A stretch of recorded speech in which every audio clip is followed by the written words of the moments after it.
203 203 उत्तर सभा पटल पर रख दिए।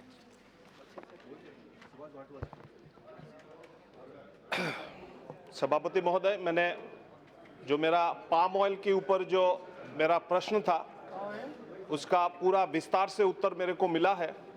मैं मंत्री जी को धन्यवाद देना चाहता हूं कि उन्होंने काफ़ी विस्तार से दिया, लेकिन उसमें 2-3 चीज़ अनआंसर्ड है मेरे ख्याल से, उसका भी थोड़ा उनका ध्यान होना चाहिए। ये हमारे नॉर्थ ईस्ट स्टेट में, हालांकि मणिपुर को छोड़ के बाकी सब स्टेट में जो एक्सेस लैंड एरिया है, जिसको जहां पे हम लोगों का टी गार्डन है, part of Bengal, North Bengal is also included. तो पूरे भारतवर्ष में जैसे 19.33 लाख हेक्टर को एडिबल ऑयल, पाम ऑयल को कल्टीवेशन के लिए रखा गया था। टिल अक्टूबर 2019 हमारा 3.49 लाख हेक्टर का लैंड कल्टीवेशन हम लोगों को हुआ है। हालांकि India is a edible oil की डेफिशिएंट कंट्री है and we are importing well from smaller countries and all.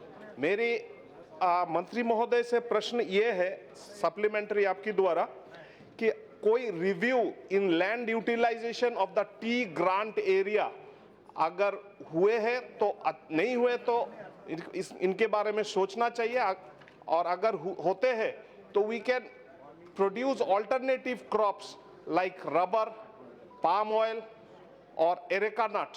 तो हमारा जो फार्मर्स है उन लोगों का भी आय दुगुना होगा। जो प्राइम मिनिस्टर की जो हमारे नीति है, प्राइम मिनिस्टर की जो सोच है, कैसे फार्मर्स का कल्टीवेशन बढ़ाया जाए, and it is a very revenue generating project होगा मेरे ख्याल से। माननीय सदस्यगण, माननीय मंत्री जी, मैं फिर आग्रह करना चाह रहा हूँ, आप सबकी भी सहमति थी इसमें कि सदन में ज़्यादा से ज़्यादा प्रश्न आए।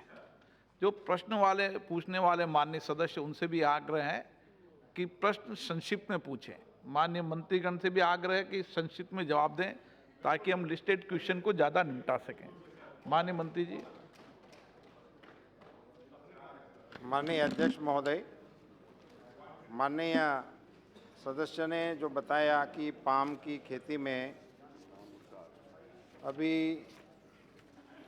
हमारा जो एरिया है वो पूरा कवरेज में नहीं आया है, और उन्होंने एक इश्यू ऐसा बताया कि जैसे चाय बागान के लिए व्यापक तौर पे ज़मीनें प्राप्त हो सकती है, क्या ऐसा प्रावधान इसमें होने की संभावना है? मैं माननीय अध्यक्ष जी आपके माध्यम से सदन को बताना चाहूँगा और माननीय सदस्य जी को संज्ञान में लाना चाहता हूँ कि एक पहले जो समिति बनी थी 2012 में, रेथिनान समिति, उस समय पूरे देश में 19.33 लाख हेक्टर लैंड वो इतना क्षमता है ऐसा पाया गया था।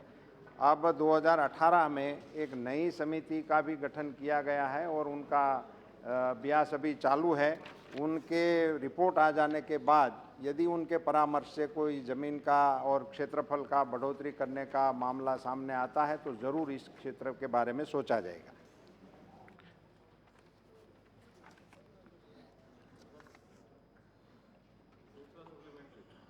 श्री शशि थरूर जी, second supplementary. Thank you very much, sir. We all know that India is the world's largest importer of palm oil. 70% of our vegetable oil requirements are coming from imports. So I understand the interest in actually developing some self-sufficiency in palm oil. However, sir, countries which are growing palm oil from which we used to import, like Malaysia and Indonesia, they're discovering serious problems of environmental degradation. They have found that their forest cover is reducing, wildlife is affected, and on top of that, the trees are not very remunerative because it takes 6 years to mature, sir, and to produce usable oil that can be exported. Market trends are also showing that prices of palm oil have fallen up and down by as much as 50% in the last 15 years. Is it not time for us to review our entire approach to this question of palm oil and look for substitutes, rather than now going to the northeast or any other parts of the country and continuing to expand acres under cultivation, which will only degrade the land of our country, the forests of our country, and the wildlife of our country? Thank you, sir.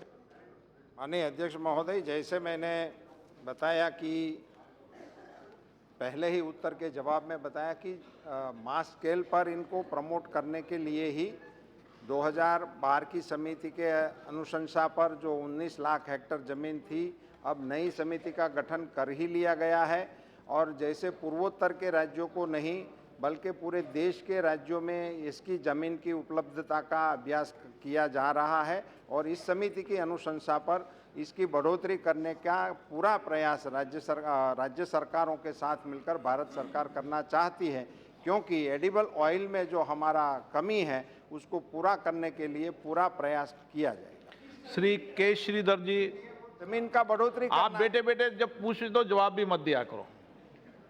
वरिष्ठ सदस्य है माननीय, आपको मैंने प्रश्न पूछने की इजाजत दी। बेटे बेटे के Shri Thank you, sir. As you can see, majority of the palm oil production comes from Andhra Pradesh, almost 90% of it. And amongst what you grow in Andhra Pradesh, 90% is from Eluru Parliament. That's my own parliament. So I can, inform Mr. Shashi Tharoorji that the farmers are benefiting from palm oil cultivation, and it is planted only on agricultural land, not on forest land. However, CACP from Agriculture Ministry has recommended a minimum support price of 10,000 rupees almost a year ago. In fact, I had raised this question in the last session also. So I request the minister to kindly process that quickly and initiate, the minimum support price so we can grow from 3 lakh metric tons to almost 20 lakh metric tons as suggested. Thank you, sir. माननीय अध्यक्ष जी, ये बात सही है कि palm oil के जो CACP का अभी तक का हमारा मशवरा ये रहता था कि हम इंटरनेशनल मार्केट के आधार पर उसकी अनुशंसा करते थे, मगर अभी CACP ने लागत के आधार पर भारतीय किसानों को अपनी कीमत मुहैया कर MSP मुहैया कराने का प्रपोजल सरकार के सामने रख दिया है, जो विचाराधीन है। वो जल्द से इसके निर्णय करने की उम्मीद रखते हैं। कर्नाटक का सवाल के बारे में मुझे यहाँ ग्रह को बताते हुए खुशी हो रही है कि कर्नाटक के किसानों ने 52.3 टन कर्नाटक के किसानों ने 52.3 टन का प्रोडक्शन करके बहुत ही हाई प्रोडक्शन करने का काम किया है। इसकी जानकारी सदन को दें।